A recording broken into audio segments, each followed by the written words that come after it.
Hi there, I am Cheyenne and this is my channel, Shy Mama. This is a place where soon-to-be and new parents can come and share experiences and knowledge with me. So this video, I specifically wanted to talk about feeding schedule. In the next video, I will cover sleeping schedule and playtime schedule and what you can do month to month. But for now, we're going to focus on feeding. Let's get started. First things first, be flexible. Your schedule is going to change. Your baby is a new person and is growing and learning and developing every single day. We're going to discuss 4 things. How to make and keep a schedule for you and your baby, key events to include when you're thinking about your schedule, the benefits of having a schedule for you and your baby, and things to keep in mind when you're starting one. Your baby knows themselves best, especially since they cannot communicate with us other than different sounding cries, goos, giggles maybe, smiles every now and then when they have gas, especially when they're little. They can tell us exactly what they need, it's our jobs to listen. So to start with, what are some of the hunger cues that we can look out for baby? Rooting around, they can suck on their fist, start smacking and licking their lips when they're hungry, and when we waited a little too long, they may start to fuss. And then that fuss can escalate to a cry and a scream and just downright irritation. Babies have patience, but it is limited. So try and listen and act as fast as possible. Once you and your baby have spent a few months together, this routine will definitely become more of a pattern that you will be able to predict. It's hard to know when breastfeeding the exact amount of milk that your baby is taking in while they're feeding. You just know how long they may have fed. But if you're bottle feeding, it's a lot easier to know what your baby has eaten and not eaten because you know how much you put in the bottle and how much baby took from that bottle. It's a bit easier to measure. Either way is a valid way. Breastfed and bottle-fed babies alike should be fed on demand, especially in the early few months of their life. So, from the AAP, the American Academy of Pediatrics, a typical feeding schedule for bottle-fed babies will look like this. Newborns will eat every 2 to 3 hours. Starting at about 2 months, baby will eat about every 3 to 4 hours. From 4 to 6 months, this is when you can start including solids into their diet or thinking about it, and they will be bottle fed every 4 to 5 hours. At 6 months of age and up, baby will continue to be fed every 4 to 5 hours depending on the schedule that you've set up for your baby. The American Academy of Pediatrics breastfed baby schedule will look like the following. In the first few months of life, your baby should not go more than 4 hours without a feeding. This may require you to wake your baby up from naps during the day. Your newborn, 1 to 3 months, should be eating 7 to 9 times in one day. From 3 to 6 months, your baby should be eating 6 to 8 times in a day. From about 6 to 12 months, your baby will be feeding around 6 times a day. And then after 12 months, your baby may be nursing about 4 times a day. With the addition of solids at 4 to 6 months, this can help fuel some of the nutritional needs that your baby has. And this is an average schedule. So if your baby is eating less or more, and you're concerned about that, just consult your doctor. When I had my newborn, I woke her up about every 2 hours so that she could feed, get changed, and then go back down. That worked out for us for about 1 to 3 months. And then after that, we were able to start a little schedule for her, including a bedtime at 7 p.m.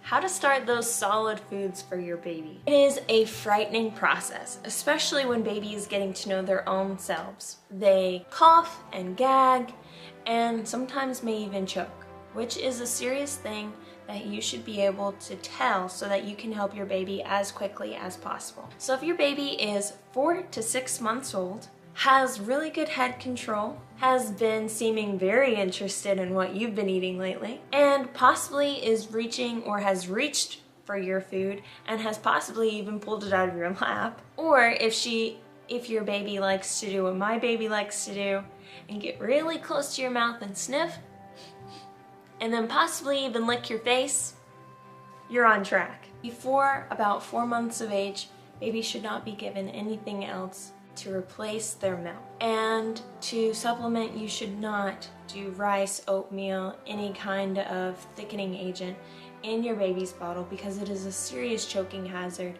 and can cause stomach issues with your baby, especially before 4 months because their bodies just aren't equipped to digest such things. When baby reaches about 4 to 6 months, depending on their head control, their size, and what your doctor has given you as advisement, you can start solid foods, and with that, you can also start incorporating water into their meal times. If you're curious with what food you should start your baby with, the AAP says that it doesn't really matter the order in which you introduce foods. The one rule that you should stick to is introducing one new allergic reaction food 3 to 5 days apart.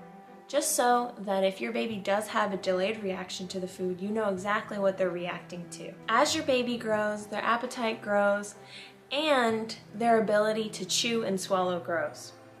So from the beginning, you might want to start with purees, smashed bananas, smashed beans, shredded meat, whatever you think that your baby can handle, you can give it to your baby. And you can even do trial runs. So a safe one that I started doing after each meal is giving her puffs. The Gerber puffs melt almost immediately after they go into the baby. So when my baby started eating the puffs at first, she didn't like the texture and she would spit them out. Then after a few days of giving them to her, she started taking them and she gagged on it and threw up all of her food. I felt like a failure. And then after a few more days of really trying to get her to eat these puffs, not forcing her into anything and making her cry, but really just giving her 1 or 2 after each meal and practicing with her and telling her to chew and showing her the motion, she finally got it, and it felt like such a triumph. She chewed and swallowed every single bite I gave her. But that was after some tough work, after about 2 to 3 months. So your baby will learn and grow at different paces. Don't compare yourselves. Your baby is your baby and you know exactly what they need. So if you are doing what your baby likes, it's probably good. Don't force them to do anything they don't want to do. From around 8 to 10 months, you can start giving your baby real people food.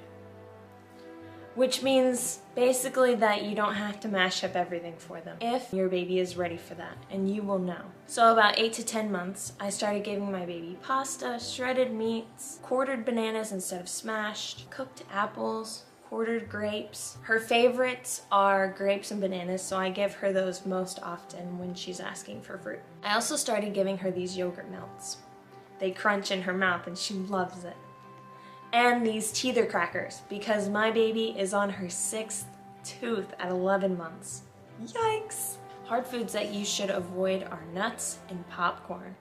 Those are 2 very big choking hazards that you want baby to stay away from. Hard fresh fruits as well, like apples. You should definitely cook those before you cut them up and give them to baby. Any meat that isn't well cooked and mashable is probably a choking hazard. Cheeses can be a choking hazard if they're cubed in a certain way, so definitely pay attention to what your baby is doing and how they're reacting to the food that you're giving them. And if they're having a bad reaction to what you gave them, wait a week or 2 and then try again, because it's likely that if you've been progressing throughout those 2 weeks that they may be ready for it after a while. I found that sausage links, because they're ground and then stuck together, that if I take off the wrapping and then cut them in quarters, they're perfect for her.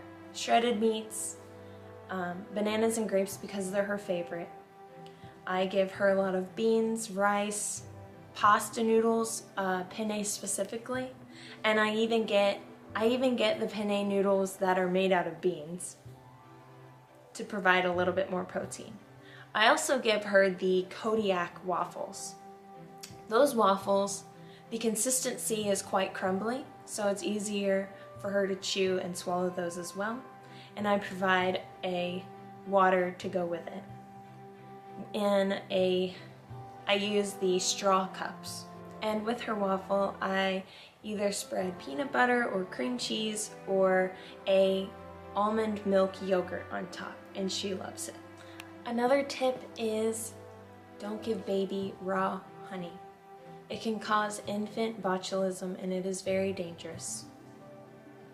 So if you would like to incorporate honey somehow, just make sure that you consult with your doctor to make sure that you're doing it safely.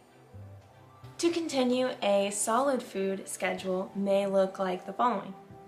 By 4 to 6 months, baby should be at least starting to try some purees, oatmeal, smashed bananas, smashed avocados, whatever you can get your hands on that you think is good for your baby, you can do.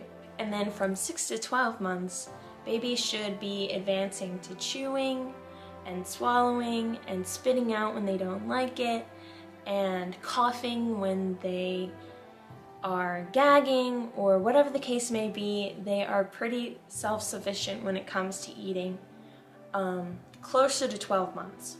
So like 8 to 10 months, they start being able to chew more and swallow and getting the hang of what you've been giving them. And then from 11 to 12 months, they should definitely be advanced in being able to do all of these things. So from all the research that I've been doing, it is important to try and get your baby to start chewing before 11 months. Because before 11 months, baby will do it naturally. They will naturally try and chew on things and swallow it. And if they're mushing it with their tongue and you can tell, then try and do the motion when you're eating with them, and they will get more of the hang of it. But after 11 months, you have to teach them how to chew, which makes the process so much harder. So try and get your baby to chew foods before 11 months, which means giving them foods that they may need to chew a little bit more than what you've been giving them if you haven't been giving them chewing foods. You might be thinking on what to do if your baby is still hungry. Well, that's okay. They may be going through a growth spurt, which happens between 3 weeks, 3 months, 6 months, and so on. So if they're hitting one of those marks, or they just seem to be hungrier, maybe they missed out on a few ounces in the earlier meal, or whatever the case may be, give it to them. Breastfed babies, it's really hard to overfeed your baby. But with bottle-fed babies, if they are taking the bottle as comfort, they may tend to overeat because they're taking the bottle just for comfort and not so much to eat, but there may be still milk in there. So just try and maybe pull it out when your baby starts turning away. Don't try and force them to finish the bottle if they don't seem very interested. And if you are concerned about your baby overeating, just consult with your doctor. It may be nothing and it may be something. Early on, my baby would finish a bottle and immediately start to cry, which I knew, as her mom specifically, I knew that she was still hungry. So I would give her a couple of more ounces, and if she still cried, I'd give her a couple of more.